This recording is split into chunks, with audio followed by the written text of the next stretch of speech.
Parte 1, capítulo 2. Proletários do mundo, univos. Kira olhou para as palavras nas paredes de gesso da estação. O gesso tinha rachaduras que faziam as paredes aparentarem padecer de alguma doença de pele. Não obstante, novos dizeres tinham sido impressos nelas.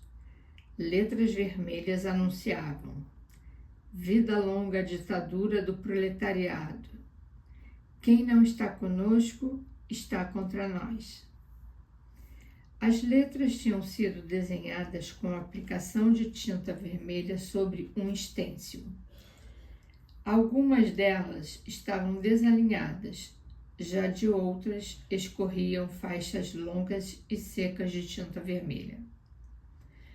Um jovem estava escorado em uma parede abaixo da mensagem. Um chapéu velho de pele de cordeiro cobria seus cabelos secos e fazia sombra sobre seus olhos pálidos. Olhava fixamente para a frente e mastigava sementes de girassol, cuspindo as cascas pelo canto de sua boca. Entre o trem e as paredes, um redemoinho de caque vermelho arrastara Kira para o meio de um grupo de soldados. Entre rostos por barbear e bocas por falar, seus gritos engolidos pelo ruído de botas pisando na plataforma, que faziam tremer abóbadas de aço. Em um velho barril de aros enferrujados, com uma caneca de latão presa por uma corrente, lia-se uma mensagem pintada: água fervida. E um grande cartaz: cuidado com a cólera, não beba água não fervida. Um cachorro de rua, suas costelas esqueléticas e o rabo entre as pernas, cheirava o lixo do chão à procura de comida. 2 soldados armados abriram caminho na multidão, arrastando uma camponesa que se debatia e soluçava. Camaradas, eu não fiz nada. Irmãos, para onde vocês estão me levando? Queridos camaradas, juro por Deus, eu não fiz nada. Embaixo, entre as botas e as saias ondulantes cor de lama, alguém grunhia com monotonia. Não era bem um som humano, nem um latido. Uma mulher rastejava de joelhos, tentando recolher o pães que havia caído de um saco. Soluçava, recolhendo junto com as cascas das sementes de girassol e os tocos de cigarros. Kira olhou para as grandes claraboias. Ouviu o som velho e familiar do sino penetrante do bonde vindo de fora. Sorriu. Em uma porta marcada com letras vermelhas, comandante, um jovem soldado estava de guarda. Kira olhou para ele, seus olhos eram austeros e intimidantes, como cavernas em que só uma chama ardia, sob abóbadas frias e cinzentas. Nos contornos de seu rosto bronzeado, na mão que segurava a baioneta e no pescoço revelado pela gola da camisa, havia um ar de temeridade inata. Kira gostou dele. Olhou fixamente nos olhos dele e sorriu. Pensou que ele a tinha entendido, que adivinhara a grande aventura que se iniciava para ela. O soldado olhou para ela friamente, indiferentemente, estupefato. Ela desviou o olhar um pouco decepcionada, embora não soubesse exatamente o que tinha esperado. A única coisa que o soldado notou foi que a estranha garota com um gorro de criança tinha olhos estranhos. Também que usava um vestido leve sem sutiã, algo que não a incomodou em absoluto. Kira, a voz de Galina Petrovna, cobriu os ruídos da estação. Kira, onde você está? Onde estão os seus pacotes? O que aconteceu com seus pacotes? Kira retornou ao vagão de carga, onde sua família estava brigando com suas bagagens. Tinha se esquecido de que teria que carregar 3 pacotes, sendo que carregadores eram um luxo fora do seu alcance. Galina Petrovna tentava afastar esses carregadores, vagabundos fortes em casacos rasgados de infantaria, que agarravam bagagens sem que fossem requisitados, oferecendo com insolência seus serviços. Depois, com os braços cansados de carregar os restos de suas riquezas, a família Argunov pisou no solo de Petrogrado. Um símbolo dourado de foice e martelo estava no topo do portão de saída da estação. 2 cartazes estavam pendurados dos lados. No primeiro cartaz, via-se um trabalhador forte, cujas botas gigantes esmagavam pequenos palácios, enquanto seu braço erguido, com músculos tão vermelhos quanto bifes, saudava um sol nascente, tão vermelho como seus músculos no próprio sol. Liam-se as palavras: Camaradas, nós somos os construtores de uma nova vida. No segundo, havia um grande piolho branco em um fundo preto, dizendo em letras vermelhas: Os piolhos espalham doenças. Cidadãos, univos na frente anti-tifo. O odor ácido carbólico superava todos os outros. Os edifícios da estação foram desinfetados para combaterem as doenças que invadiam a cidade a cada trem. O odor, parecido com o que sai das janelas dos hospitais, pairava pelo ar como um lembrete e alerta sombrio. Os portões de Petrogrado davam para a Praça Znamensky. Um cartaz em um poste anunciava seu novo nome: Praça da Insurreição. Uma imensa estátua cinza de Alexandre III encarava a estação de frente, e atrás dela havia um hotel cinza coberto por um céu também cinza. Não chovia muito, mas algumas gotas caíam em grandes intervalos, lentas e monótonas, como se o céu estivesse vazando e também precisasse de reparos, como o piso de madeira podre em que as gotas de chuva formavam faíscas prateadas nas poças escuras. As capotas negras das carruagens pareciam de couro envernizado. Agitavam-se e tremiam. O grunhido das rodas sob a lama parecia de animais ruminantes. Os velhos edifícios observavam a praça com os olhos inertes das lojas abandonadas, em cujas janelas as teias de aranhas e os jornais velhos tinham permanecido inalterados por 5 anos. Mas uma loja tinha uma placa: Central de Abastecimento. Uma fila de pessoas aguardava na porta, prolongando-se até a esquina uma longa sequência de pés em calçados encharcados pela chuva, de mãos vermelhas e congeladas, de golas levantadas que não impediam que as gotas de chuva resvalassem por muitas costas, já que muitas cabeças estavam curvadas. Bem, disse Alexandre Dmitrievich, estamos de volta. Não é maravilhoso? Disse Kira. Lama, como sempre, disse Lídia. Teremos que alugar uma carruagem. É tão caro, disse Galina Petrovna. Eles se amontoaram em uma carruagem. Kira sentada em cima dos fardos. O cavalo deu uma guinada para frente, salpicando de lama as pernas de Kira, e dobrou em direção à Avenida Nevsky. A larga avenida se estendia frente aos seus olhos, reta como se fosse a espinha da cidade. À distância, na névoa cinzenta, a fina e dourada cúpula do almirantado brilhava levemente, como um longo braço erguido em uma saudação solene.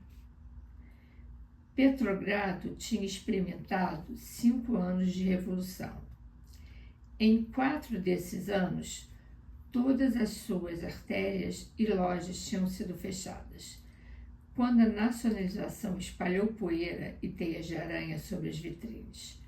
O ano passado trouxera consigo sabonetes e esfregões, novas pinturas e novos proprietários, já que a nova política econômica do Estado havia anunciado uma concessão temporária, permitindo que pequenos comércios privados reabrissem timidamente.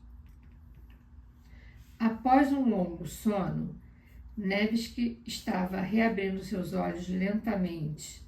Não estavam acostumados com a luz. De pronto, estavam olhando fixamente, assustados, incrédulos. As novas placas eram pedaços de telas com letras brilhantes e irregulares. As antigas eram lápides mortuárias de homens desaparecidos muito tempo antes. Sobre as vitrines dos novos proprietários, as placas douradas falavam de nomes esquecidos. Nas vidraças, podia-se ver os buracos de balas e as rachaduras feitas pelo sol. Havia comércios sem placas e placas sem comércios. Mas entre as janelas e sobre as portas fechadas, sobre os tijolos, as tábuas e os gessos rachados, a cidade vestia um manto de cores vibrantes como uma colcha de retalhos. Havia panfletos de camisetas vermelhas e trigo amarelo, estandartes vermelhos e rodas azuis, lenços vermelhos e tratores cinzas, além de chaminés e caminhões vermelhos. Esses panfletos, umedecidos pela chuva, quase transparentes, multiplicavam-se sem limites, como um mofo vivo de uma cidade. Em uma esquina, uma velha senhora segurava timidamente uma bandeja de bolos feita em casa, mas os pés passavam por ela apressadamente, sem parar. Pravda, Krasnaya Gazeta, as últimas notícias, cidadãos. Alguém gritava. Sacarina, cidadãos, dizia outro. Pedras para isqueiros, muito baratas, cidadãos. Outro ainda gritava. No chão havia lama e cascas de sementes de girassol. No alto, em todas as janelas, se viam bandeiras vermelhas cobertas de manchas das quais pingavam gotas rosas.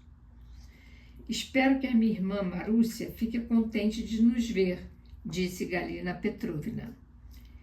Eu me pergunto sobre como foram os últimos anos para os Duneves, disse Lídia. Eu me pergunto o que restará de sua fortuna, disse Galina Petrovna. Se é que lhe restou algo. Pobre Marúcia. Duvido que tenham mais do que nós. E se tiverem, suspirou Alexander Dmitrievich. Que diferença faz agora, Galina?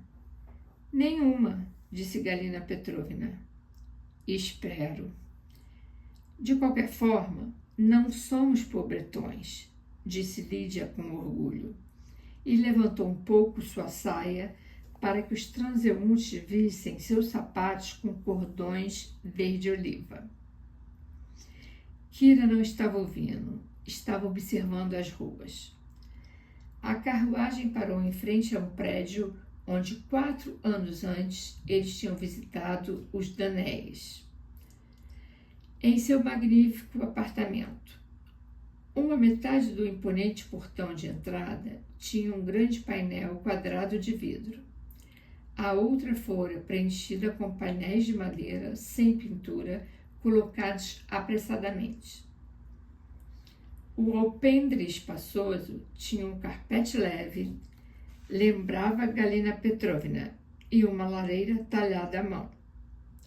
O carpete tinha sumido, a lareira ainda estava lá, mas havia inscrições a lápis nas barrigas brancas dos cupidos de mármore e uma longa rachadura diagonal no grande espelho que estava acima dela. Um porteiro sonolento esticou sua cabeça para fora de uma pequena cabine embaixo das escadas e retornou ao seu lugar indiferente. Eles carregaram seus pacotes de escada acima. Pararam diante de uma porta alcochoada. O tapete preto estava rasgado e pequenos chumaços de algodão sujo cobriam a porta.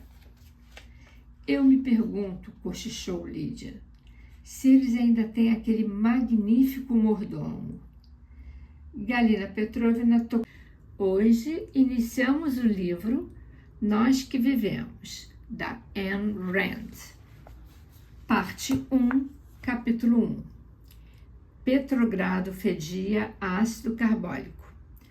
Uma bandeira cinza-rosada, que havia sido vermelha, estava presa no meio de barras de aço. As vigas se elevavam até um teto de claraboias, cinza como aço devido à poeira do vento, de muitos anos. Algumas claraboias estavam quebradas, perfuradas por balas esquecidas. As arestas afiadas se abriam para um céu tão cinza quanto o vidro. Abaixo da bandeira se encontravam teias de aranha. Abaixo dessas, um imenso relógio de estação com os números negros em uma esfera amarelada, sem ponteiros. Abaixo do relógio, uma multidão de rostos pálidos e casacos gordurosos esperavam o trem. Kira Argunova entrou em Petrogrado a bordo de um vagão de cargas. Estava de pé, ereta, imóvel, com a elegante indiferença de uma viajante de um transatlântico de luxo. Com um velho traje azul descolorido, pernas finas e bronzeadas e sem meias.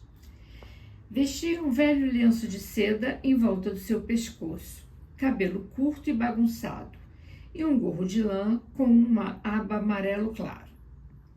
Tinha a boca relaxada e os olhos ligeiramente arregalados, com um olhar desafiador, embelezado, solene e temeroso de um guerreiro que está entrando em uma cidade desconhecida e não está seguro de se está entrando nela como um conquistador ou um prisioneiro. Atrás dela havia um vagão superlotado com uma remessa de humanos e pacotes. Os pacotes estavam amarrados em lençóis, jornais e sacos de farinha. Os humanos estavam empacotados em casacos e xales esfarrapados. Os pacotes tinham servido como camas e já perdido todo o seu formato. A poeira tinha esculpido rugas nas peles secas e rachadas, que tinham perdido toda a sua expressão. Lentamente, exaustivamente, o trem fez sua parada. A última de uma longa jornada através das planícies devastadas da Rússia.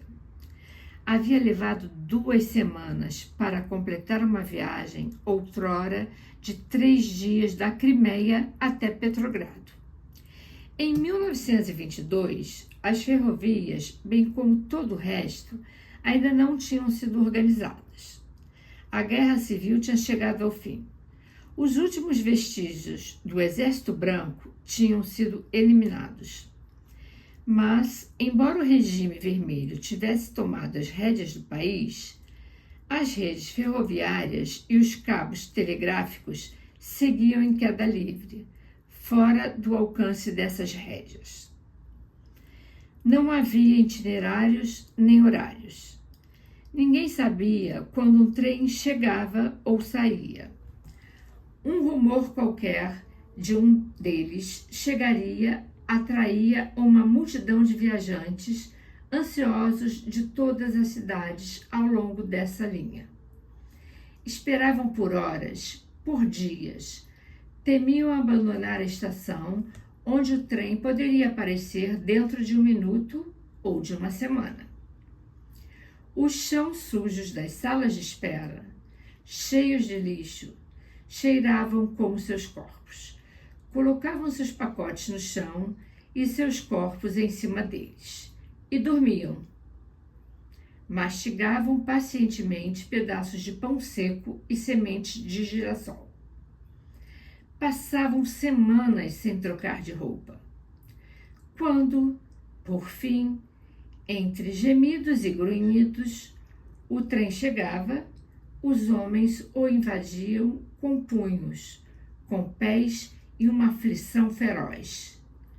Como cracas, eles se prendiam aos degraus, aos forros, ao teto. Perdiam seus filhos e suas bagagens. Sem nenhuma campainha ou notificação, o trem saía rapidamente, levando aqueles que tinham subido a bordo. Kira Argunova não tinha começado a viagem em um vagão de carga. No início, ela tinha conseguido um bom lugar. Uma mesinha junto à janela de um vagão de passageiros de terceira categoria. A mesinha ficava no centro do compartimento e ela era o centro das atenções dos passageiros. Uma jovem oficial soviético admirava a silhueta de seu corpo, que desenhava sobre o fundo claro da janela quebrada. Uma senhora gorda, em um casaco de pele, observava indignada a atitude desafiadora da garota, que a fazia recordar uma dançarina de cabaré deitada entre copos de champanhe, mas com uma expressão de calma em seu rosto tão severa e arrogante que a senhora se perguntava se estava realmente pensando em um cabaré ou um pedestal. Por muitos longos quilômetros, os viajantes desse compartimento viram passar os campos e pradarias da Rússia como pano de fundo para um perfil de cabelos castanhos que o vento jogava para trás, revelando sua face. Por falta de espaço, os pés de Kira repousavam sobre o colo de seu pai. Cansado, Alexander Dmitrievich Argunov estava recostado em um canto com os braços cruzados sobre a barriga. Com olhos semicerrados, avermelhados e inchados, despertava assustado de vez em quando com a boca aberta. Ele vestia um casaco remendado de cor caque, botas de camponês com saltos gastos e uma camiseta desgastada com os dizeres "Batatas ucranianas" nas costas. Esse não era um disfarce intencional. Era tudo que Alexandre Dmitriev possuía. Mas ele estava muito preocupado de alguém percebesse que a armação de seus óculos era de ouro autêntico. Apoiada em seu braço, Galina Petrovna, sua esposa, conseguia manter seu corpo ereto e seu livro à altura da ponta de seu nariz. Ela havia conservado o livro, mas perdido todos os seus grampos de cabelo na corrida pelos assentos, quando, graças a seus esforços, garantira a entrada da família no vagão. Cuidava muito para que os outros viajantes não vissem que seu livro era francês.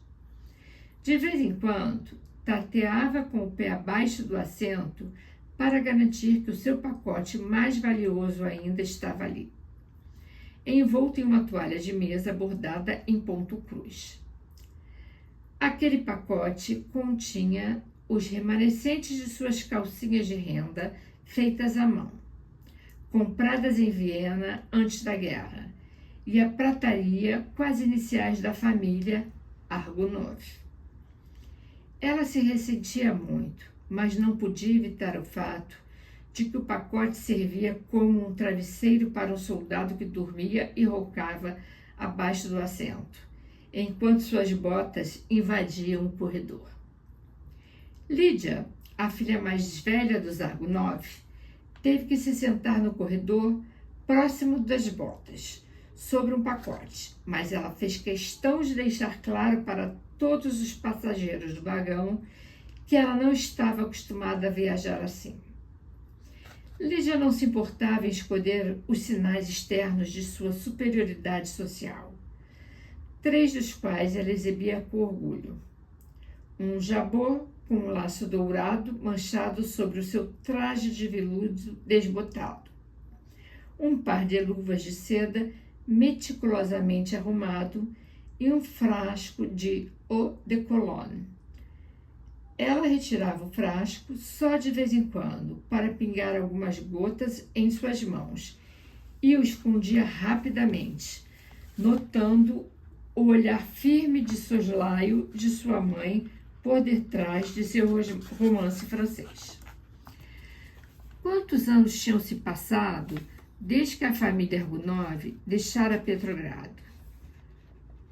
4 anos antes, a fábrica de têxteis dos Argonov, nos subúrbios da capital, fora nacionalizada em nome do povo. Em nome do povo, os bancos foram declarados propriedade nacional. Os cofres dos Argonov tinham sido abertos e esvaziados. Os colares brilhantes de rubis e diamantes, com os quais Galina Petrovna desfilava orgulhosamente em salões de festas e que depois aguardava com prudência, passaram a mãos desconhecidas para nunca mais serem vistos.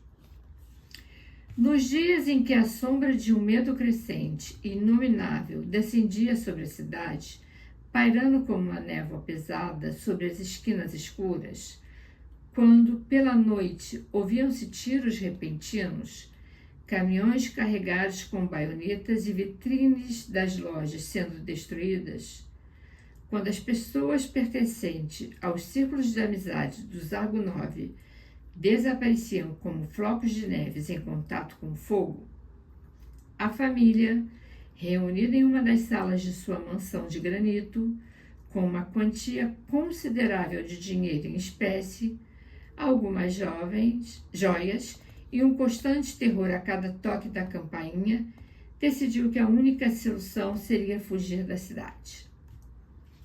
Naqueles dias, o fragor da luta revolucionária já havia esmaecido em Petrogrado, na desesperança resignada da vitória vermelha. Mas, nos campos do sul da Rússia, a guerra civil continuava. O sul estava nas mãos do Exército Branco. Tal exército fora formado por tropas desorganizadas ao longo do país, divididas por quilômetros de ferrovias destruídas e aldeias desconhecidas e desoladas. Esse exército carregava bandeiras tricolores, um desprezo impaciente e selvagem pelo inimigo, e nenhuma consciência de sua importância. Os Argonov partiram de Petrogrado para a Crimeia. Ali, deveriam esperar até que a capital fosse libertada do jugo vermelho. Deixaram para trás salas de estar com grandes espelhos que refletiam belos luzes de cristal. As peles perfumadas e os cavalos puro sangue nas manhãs ensolaradas de inverno. As janelas que se abriam para uma avenida cheia de mansões, a rua Kamenostrovsk, no bairro mais exclusivo de Petrogrado. Passaram 4 anos em cabanas lotadas no verão, com os ventos cortantes da Crimeia assoviando atrás de paredes rachadas. Os chás com sacarinas, o peixe frito com óleo de linhaça, os bombardeios noturnos e manhãs temerosas quando apenas bandeiras vermelhas ou bandeiras tricolores nas ruas anunciavam para quais mãos a cidade tinha passado. A Crimeia mudou de mão 6 vezes. O ano de 1921 marcou o fim do conflito. Das margens do Mar Branco às margens do Mar Negro, da fronteira com a Polônia até os rios amarelos da China. O estandarte vermelho elevou-se triunfante ao som da Internacional Comunista e do estrondo das portas do mundo que se fechavam para a Rússia. Os Zaganov tinham deixado Petrogrado no outono. Calmamente, quase alegremente. Consideravam sua viagem algo desagradável, mas breve. Esperavam estar de volta na primavera. Galina Petrovna não tinha deixado Alexandre Dmitrievich levar um casaco de pele de inverno. Para quê? Acha que isso vai durar um ano? Disse ela, rindo, referindo-se ao governo soviético. Já durava 5 anos. Em 1922, com uma resignação silenciosa, apagada, a família pegou um trem de volta para Petrogrado, para começar uma nova vida, se o início ainda fosse possível. Quando estavam no trem e as rodas começaram a girar pela primeira vez, naquele primeiro golpe em direção a Petrogrado, eles olharam uns para os outros, mas não disseram nada. Galina Petrovna estava pensando em sua mansão na rua Kamenostrovsk e se poderiam recuperá-la. Lídia estava pensando na antiga igreja em que se ajoelhara em todas as Páscoas de sua infância e que a visitaria em seu primeiro dia em Petrogrado. Alexandre Dmitrievich não estava pensando. Kira lembrou repentinamente que, quando ia ao teatro, seu momento favorito era quando as luzes se apagavam e as cortinas tremiam antes de subirem, e se perguntou por que estava pensando nisso naquele momento. A mesa em que Kira estava sentada se apoiava em 2 bancos de madeira.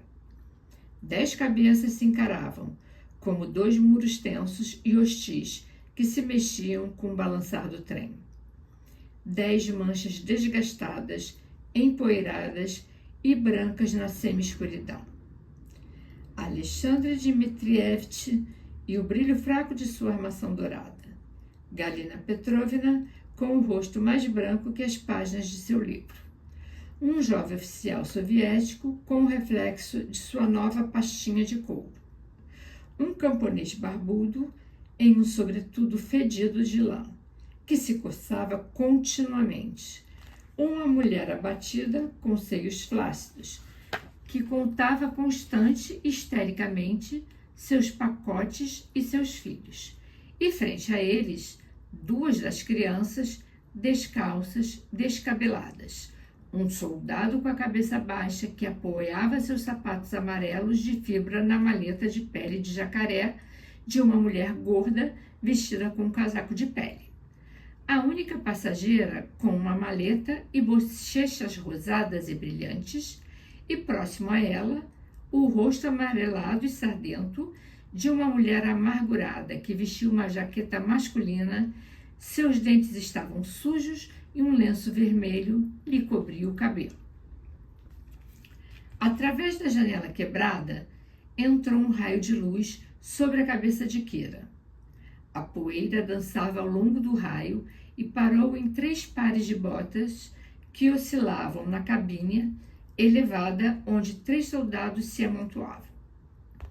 Acima deles, muito acima da cabine elevada, um jovem tísico estava curvado no bagageiro, seu peito pressionado contra o teto, adormecido, roncando, respirando com dificuldade.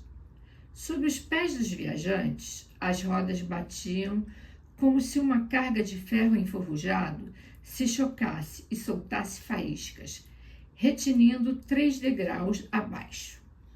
E o outro choque e faíscas, e outro choque e faíscas, e sobre as cabeças dos viajantes, a respiração de um homem soava como o ar que vazava de um balão. O homem parava às vezes para gemer debilmente. As rodas seguiam. Kira tinha 18 anos de idade e pensava em Petrogrado. Os rostos ao seu redor falavam de Petrogrado. Não sabia se as frases que cruzavam aquele ar empoeirado tinham sido pronunciadas em uma hora ou em um dia, ou nas 2 semanas daquela atmosfera de poeira, suor e medo. Não se recordava porque não as tinha ouvido. Em Petrogrado, eles têm peixe seco, cidadãos, e óleo de semente de girassol. Óleo de semente de girassol. E não de verdade? Stepka, não coce a sua cabeça para o meu lado. Coce para o corredor. Em nossa cooperativa em Petrogrado, davam batatas, um pouco congeladas, mas autênticas. Você já provava as panquecas de café com melado, cidadãos? A lama chega até os joelhos em Petrogrado. Você fica na fila por 3 horas na cooperativa e talvez te deem comida. Mas em Petrogrado está a NEP. O que é isso? Nunca ouvi falar dela? Você não é um cidadão consciencioso. Sim, companheiros, Petrogrado, NEP e comércios privados. Mas se você não é um especulador, você morrerá de fome. Se for, pode ir e comprar o que quiser. Mas se comprar, você é um especulador. Então, cuidado. Mas se não for, não terá dinheiro para um comércio privado e precisará ficar na fila da cooperativa. Na cooperativa, eles distribuem pães. Uma barriga vazia é uma barriga vazia para todos, menos para os piolhos. Para de se coçar, cidadão. Alguém no andar superior disse: eu gostaria de comer mingau de trigo sarraceno quando chegasse em Petrogrado. Oh, Deus, suspirou a senhora com colete de pele. Se eu pudesse tomar um banho de banheira com sabonete, assim que chegasse em Petrogrado. Cidadãos, Lídia perguntou atrevida. Eles têm sorvete em Petrogrado? Faz 5 anos que não tomo. Sorvete de verdade, gelado, tão gelado de tirar o fôlego. Sim, disse Kira. Tão gelado de tirar o fogo, mas, então, você pode andar mais rápido. E há luzes, uma longa sequência de luzes que passa enquanto caminha. Do que você está falando? Perguntou Lídia. Ora, sobre Petrogrado, respondeu Kira, olhando surpresa. Eu pensei que você estivesse falando de Petrogrado e do frio que faz lá, não? Não, não é sobre isso. Você está distraída como sempre. Eu estava pensando nas ruas, as ruas de uma grande cidade, onde tudo é possível e muitas coisas podem acontecer. Galina Petrovna respondeu secamente. Você diz com alegria, não?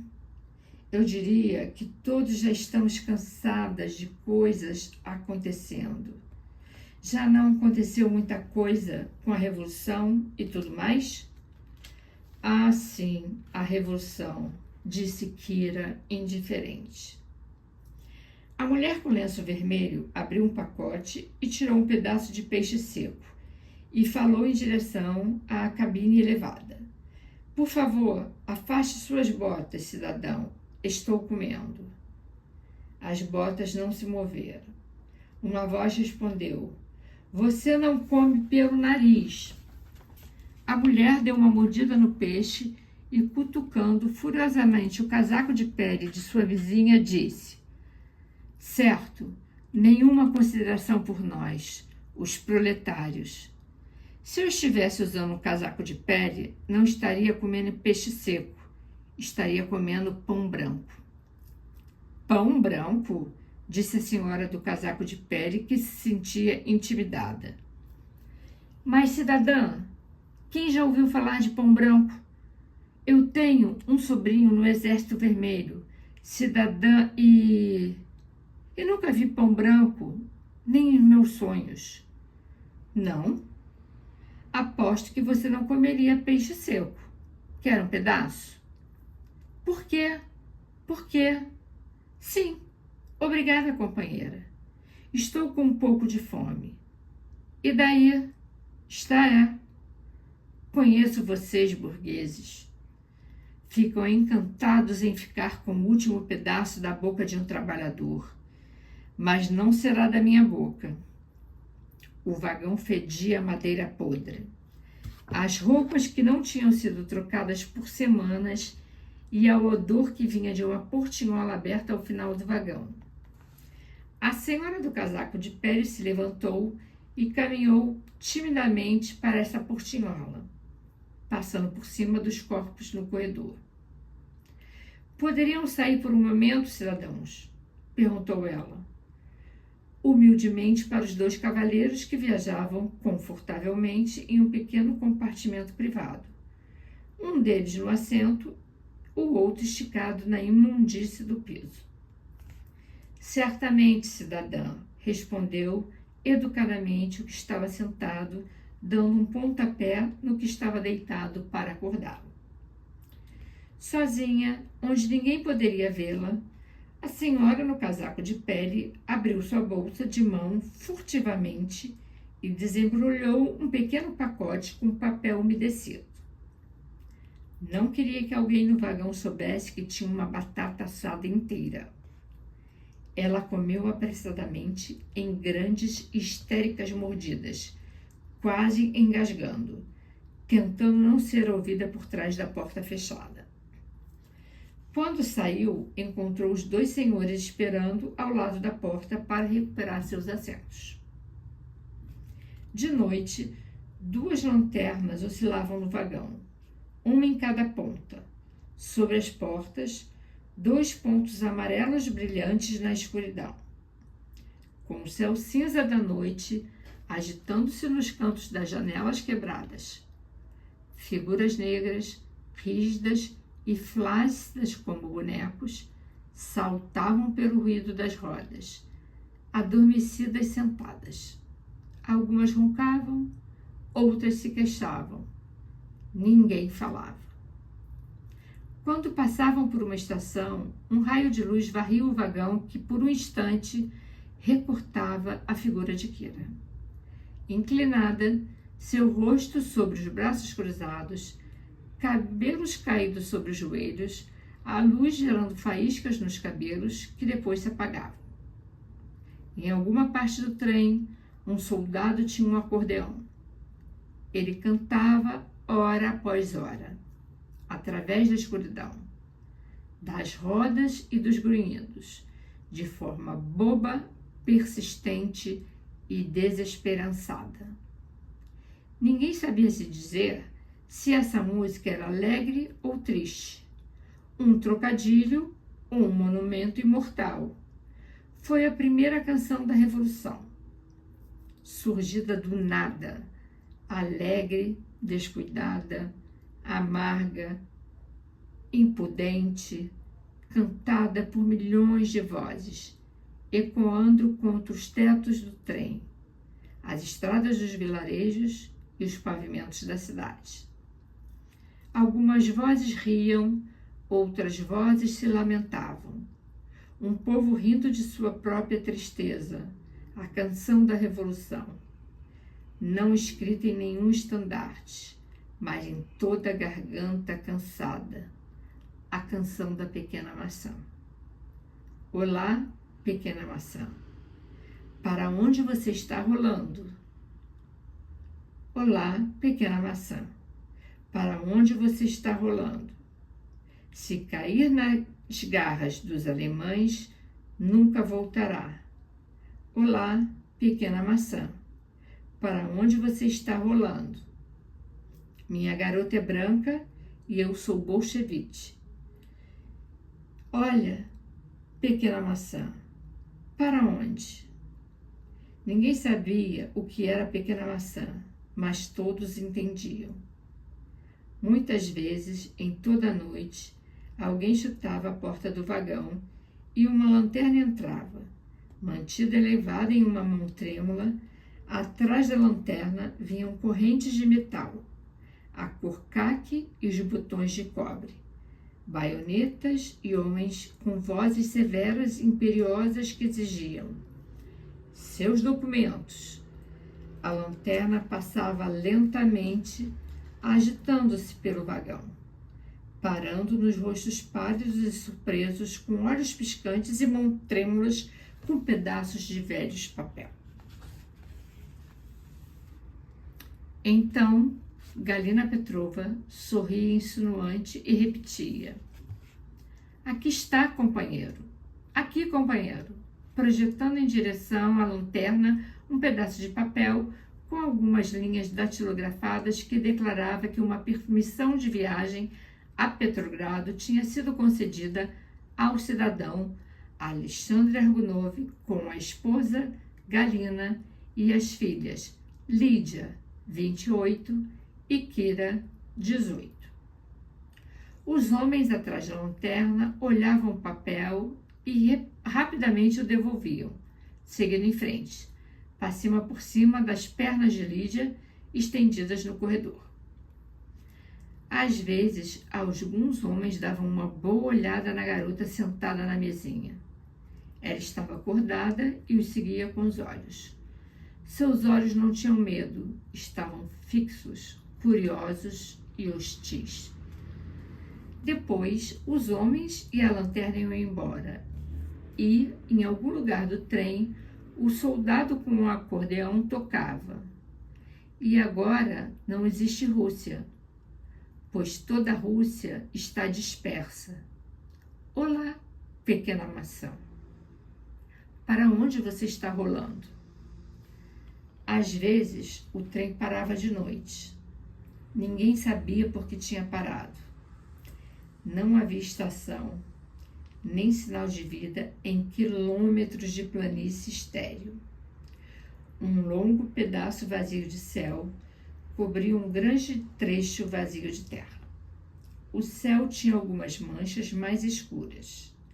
As nuvens, a terra, outras, os arbustos.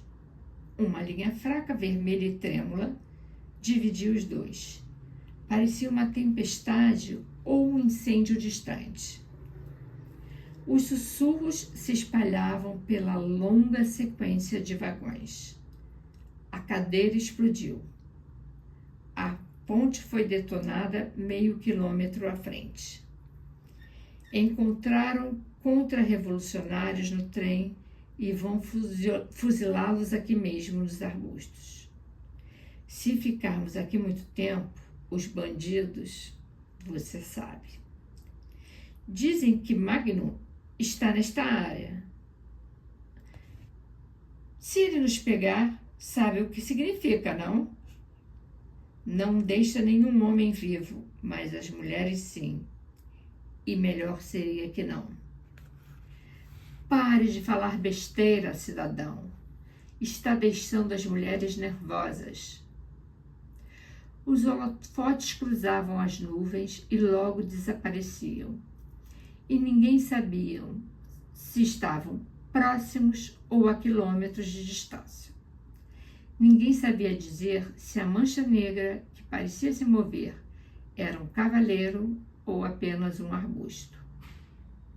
O trem voltou a se mover tão rápido como havia parado. O ruído das rodas foi recebido com suspiros de alívio. Ninguém jamais soube por que o trem tinha parado. Certa manhã, bem cedo, alguns homens passaram correndo pelo vagão. Um deles tinha um bracelete da Cruz Vermelha. Lá fora havia sons de comoção. Um dos passageiros seguiu os homens. Quando voltou, seu rosto inquietou os viajantes. Está no próximo vagão, explicou ele.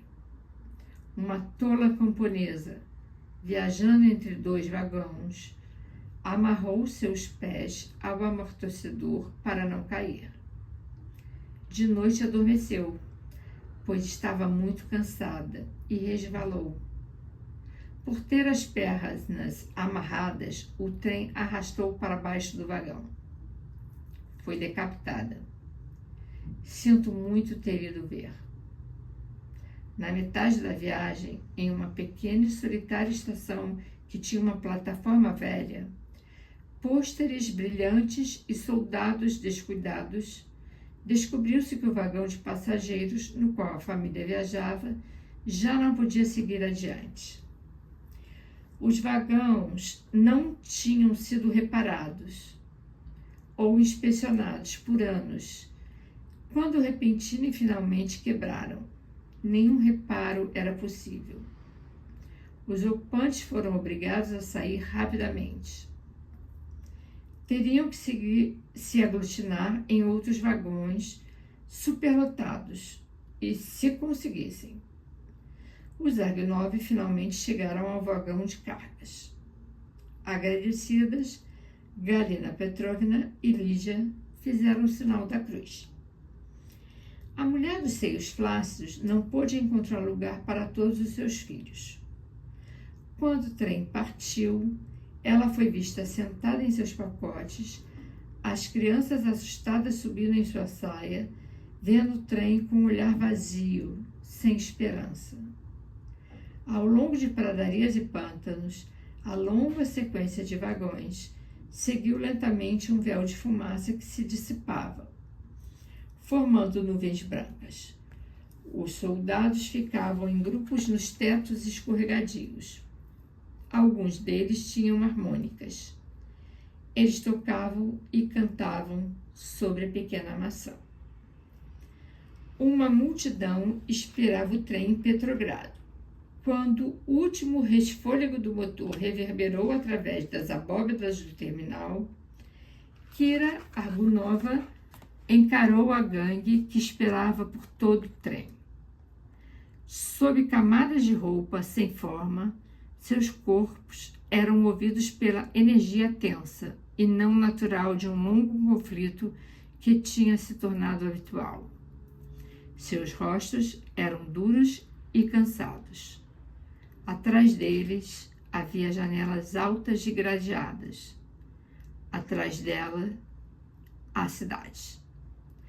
Kira foi empurrada pelos viajantes impacientes. Ao sair do trem, parou por um momento, vacilante, como se sentisse a importância desse passo. Seu pé bronzeado era calçado por uma sandália artesanal com cordas de couro. Por um instante, o pé ficou em suspenso no ar. Então a sandália de madeira tocou a madeira do solo da plataforma. Kira Argunova estava em Petrogrado.